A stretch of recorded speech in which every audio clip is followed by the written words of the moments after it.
আমি তোমার কি হয় জানো তো? সতীন। সতীন মানে বোঝো তো? বলো তো সতীন মানে কি? শত্রু। শত্রু? আমাকে দেখে তোমার শত্রু মনে হয়? যদি সতীন ভাবো তাহলে আমি হব তোমার শত্রু, আর যদি বড় দিদি ভাবো তাহলে হব আমি তোমার বোন। এখন বলো কি ভাবো আমাকে? বড় দিদি। এটাই তো চেয়েছিলাম। বেশ বুদ্ধি তো তোমার, বুদ্ধিমতী মেয়ে একটা। তুমি জানো তোমার বউয়ের ভীষণ বুদ্ধি। তোমার তো বিরাট ভাগ। আমি পাশে ঘরে আছি, তোমরা এখানে থাকো। পাশের ঘরে কেন?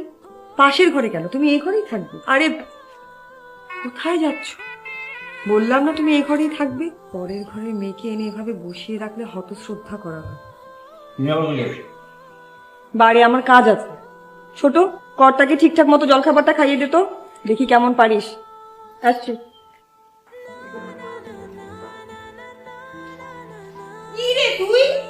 সামান্য জলটুকু তুলতে পারিস না? বাইরে কি কখনো জল তুলিস নাকি রে? আমার কপাল। ও তো ছেলে মানুষ, তুমি ওকে দিয়ে বড় বেশি পরিশ্রম করে ফেলছো। আচ্ছা, জল না হয় আমি মুছে দিচ্ছি। না না না, থাক থাক, তোকে কিছুই করতে হবে না। সেই থেকে শৈলবালাকে কোনো ঘরের কাজে হাত দিতে দিত না হরসুন্দরী। রাধাবাড়া, দেখাশোনা সমস্ত কাজ নিজে করত। এমন হলো শৈলবালা আবার নড়ে চড়ে বসতে পারে না। হরসুন্দরী দাসীর মতো তার সেবা করে, স্বামী বিদূষকের মতো তার মনোরঞ্জন করে। সংসারের কাজ করা, পরের দিকে তাকানো যে জীবনের কর্তব্য, এই শিক্ষাই তার হলো না। না না, এখানে না। আরে না, এখানে হবে, আমারটা এখানে হবে, তোমারটা এখানে ছিল। আমি তোমার পাবো পারোনি তুমি দুবার, একবার ছক্কা। হবে না, হবে না। না, ছক্কা ছিল এটা। না না না। কিছু গহনা দরকার ছিল, জানোই তো অনেক দেনা বেড়ে গিয়েছে।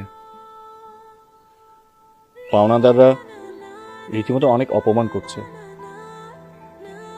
কিছু বন্ধক রাখি গহনা, আমি শীঘ্রই ছাড়িয়ে আনতে পারবো। দেখ তো তোর হয় কিনা। বাহ, পছন্দ হয়েছে? হ্যাঁ, কিন্তু এগুলো তো তোমার। না মা, আমার কাছে তো কি হয়েছে বলতো, একসময় এগুলোকে ভীষণ দামি মনে হতো, কিন্তু এখন আর না দামি মনে হয় না। কেন জানি মনে হয় যে এগুলো এখন আর আমাকে মানাবে না। তুই এক কাজ কর, এই সব গহনা তুই রেখে দে, মাঝে মধ্যে তুই পরবি, তোর ভীষণ ভালো লাগবে। সব আমার? সব তোর।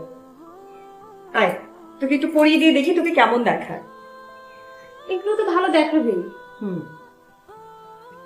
কিন্তু সবই আমার বলছো। সবই। বাহ, ভীষণ সুন্দর মানিয়েছে তোকে।